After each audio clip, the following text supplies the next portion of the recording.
Hi everyone.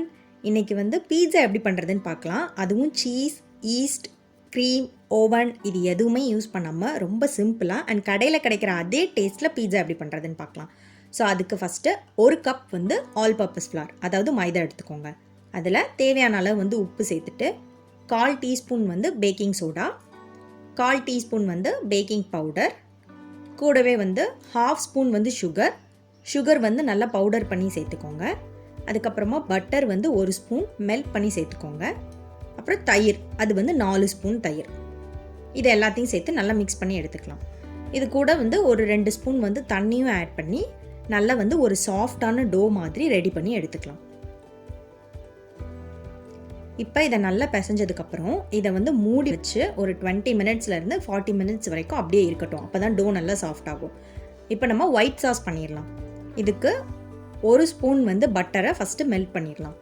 Butter நல்லா melt ஆனதுக்கப்புறமா இதில் 1 ஸ்பூன் ஆல் பர்பஸ் ஃப்ளார், எந்த கட்டியும் இல்லாமல் இந்த பட்டரோட நல்லா மிக்ஸ் பண்ணி விட்டுக்கோங்க. எந்த கட்டியும் இருக்கக்கூடாது.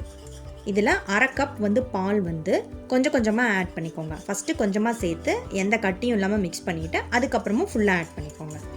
கூடவே ஒரு 2 ஸ்பூன் தண்ணியும் நம்ம சேர்த்துக்கலாம். இது ஓரளவுக்கு திக்காக நம்மளுக்கு கிடைக்கணும். இதில் தேவையான அளவு உப்பு, கொஞ்சமாக பெப்பர் டேஸ்ட்டுக்காக. இது ரொம்ப திக்காக வேணாம், ஏன்னா இதை நம்ம ஆஃப் பண்ணி வச்சதுக்கப்புறம் இன்னும் திக்காயிரும். அதனால் ஓரளவுக்கு திக்கானதுக்கப்புறம் இந்த மாதிரி கன்சிஸ்டன்சியில் நம்ம ஆஃப் பண்ணி வச்சிடலாம். இப்போ பீட்சா சாஸ் ரெடி பண்ணிடலாம்.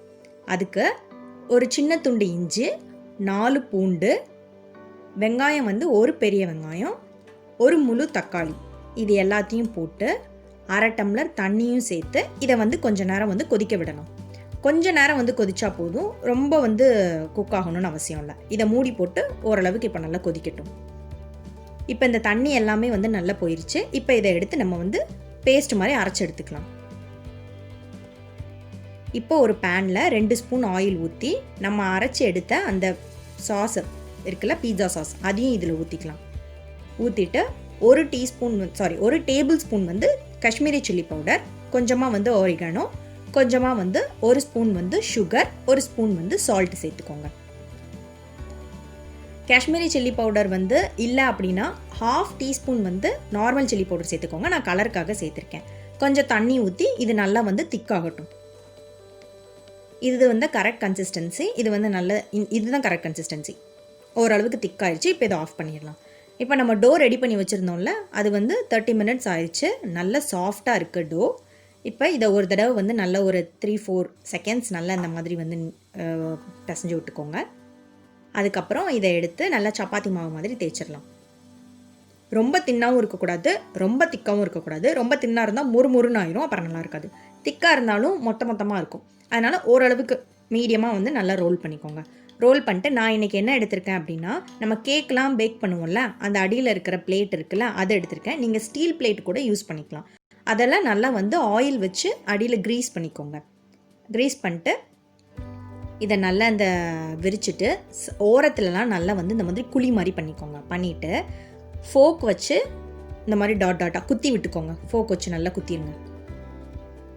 அதுக்கப்புறம் இதில் பேஸில் நம்ம ரெடி பண்ணி வச்சுருந்த பீட்சா சாஸ், ஒரு வேளை இந்த பீட்சா சாஸ் உங்களால் ரெடி பண்ண முடியல அப்படின்னா, ரொம்ப சீக்கிரமாக பண்ணணுன்னா கெச்சப் இருக்குல்ல, அது கூட யூஸ் பண்ணிக்கலாம் பேஸாக. இது ஆக்சுவலி ஈஸி தான். ஒரு வேளை கொஞ்சம் ஃபாஸ்ட்டாக பண்ணணுன்னா கெச்சப் கூட யூஸ் பண்ணிக்கலாம்.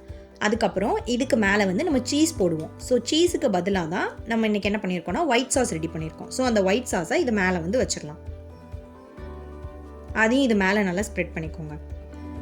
நல்லா ஸ்ப்ரெட் பண்ணி விட்டுட்டு இன்றைக்கி நான் என்ன வெஜிடபிள்ஸ் யூஸ் பண்ணியிருக்கேன் அப்படின்னா, கேப்சிகம், ஆனியன், அதுக்கப்புறமா டொமேட்டோ யூஸ் பண்ணுறேன். உங்ககிட்ட என்ன இருக்கோ அதை யூஸ் பண்ணிக்கோங்க. ஆலிவ்ஸ் இருந்தால் ஆலிவ்ஸ் சேர்த்துக்கலாம். இது கூட கார்ன் இருந்தால் கார்ன் சேர்த்துக்கலாம். ஒருவேளை நீங்கள் சிக்கன் பீட்சா பண்ண போகிறதா இருந்ததுன்னா சிக்கனை லைட்டாக ஒரு தடவை பாயில் பண்ணிட்டு அந்த சிக்கன் பீசஸை குட்டி குட்டியாக இது மேலே கூட சேர்த்துக்கலாம். நான் இன்றைக்கி கேப்சிகம், அப்புறமா ஆனியன், தக்காளி மட்டும்தான் வச்சுருக்கேன். அப்புறம் மேலே கொஞ்சமாக சில்லி ஃப்ளேக்ஸ் தூவி விட்டுக்கிறேன். அது சில்லி ஃப்ளேக்ஸ் நீங்கள் வீட்டிலே ரெடி பண்ணலாம். அதுக்கப்புறம் நம்மளோட மீதி இருக்கிற ஒயிட் சாஸ் இருக்குல்ல, அதையும் மேலே வச்சுக்கோங்க. இப்போ பீட்சாக்கு எப்படி பேஸில் சீஸ் போட்டு மேலேயும் கொஞ்சம் சீஸ் போடுவோம், அதே மாதிரி தான் ஒயிட் சாஸையும் போட்டு சில்லி ஃப்ளேக்ஸ் கொஞ்சம் மேலே தூவி விட்டு oreganoவும் கொஞ்சம் மேலே தூவி விட்டுக்கோங்க. அவ்வளோதான். இன்றைக்கி நான் என்ன பண்ணியிருக்கேன்னா மணல் எடுத்திருக்கேன். மணல் எடுத்து ஒரு பேனில் வந்து போட்டு 15 மினிட்ஸ் வந்து ப்ரீ ஹீட் பண்ணியிருக்கேன். உங்ககிட்ட வந்து சால்ட் இருந்துச்சுன்னா அது யூஸ் பண்ணிக்கலாம், இல்லை மணல், ரெண்டில் எது வேணால் யூஸ் பண்ணிக்கலாம். அது உள்ளே வச்சு லோ ஃப்ளேமில் ஒரு 25 மினிட்ஸ் வந்து இது வந்து குக் ஆகட்டும். இப்போ வந்து 25 மினிட்ஸ் ஆயிடுச்சு. மேலே பாருங்கள், நம்ம போட்டிருந்த அந்த ஒயிட் சாஸ் இருக்குல்ல, சீஸ் எப்படி மெல்ட் ஆகி நம்மளுக்கு கிடைக்கும், அதே மாதிரியே இந்த ஒயிட் சாஸ் வந்து நல்ல மெல்ட் ஆகி வந்து வந்திருக்கு. நல்லா குக் ஆயிடுச்சு. ஓரங்கள்லாம் நல்லா ப்ரௌனாக தெரியுதா, நல்லா வந்து குக் ஆயிடுச்சு. இப்போ அதை வந்து வெளியே எடுத்துடலாம். இப்போ இதை வெளியே எடுத்துகிட்டு நான் அடியிலலாம் உங்களுக்கு எப்படி இருக்குது அப்படின்னு சொல்லி காமிக்கிறேன். இது பண்ணுறது வந்து ரொம்ப ஈஸி, டக்குன்னு வந்து பண்ணிடலாம். நல்ல குக் ஆகிருக்கு. இப்போ இதை வந்து நான் என்ன பண்ணிடுறேன் அப்படின்னா கட் பண்ணி காமிக்கிறேன். நல்லா பீசஸ்லாம் போட்டு கட் பண்ணிவிட்டு நான் எப்படி வந்திருக்குன்னு சொல்லி காமிக்கிறேன்.